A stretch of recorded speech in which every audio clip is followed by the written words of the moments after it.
Hi, in this video let me show you how to find the ECM location on your Subaru Tribeca. You're gonna go in the passenger footwell and start removing the carpet.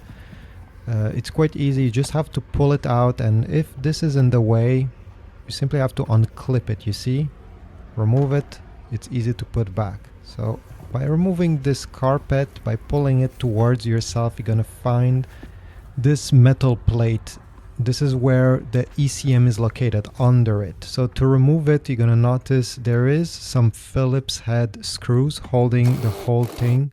And I first tried to remove it using my Phillips head screwdriver, but I stripped everything and it didn't work. So what I suggest is you take a 10mm ratchet or 10mm socket, and this will be much easier and you won't strip anything.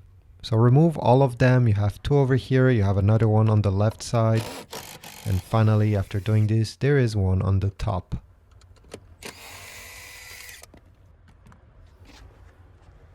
Now we can remove the panel, and here we go.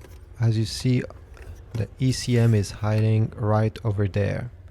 If you want to remove it, I suppose you want to replace it, there is 10mm bolts here and another 10mm bolt on the top.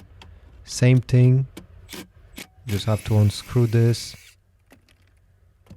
and this other one, and you'll be able to safely remove it. Now, to disconnect those cables that are attached on the side, you need to press this release latch and pull at the same time. It's a bit hard to do it with one hand, so I have paused the video, I used my two hands, and here we go. The ECM is ready to get replaced with a new one. Thanks for watching, comment down below, subscribe, like, and I will see you in the next video.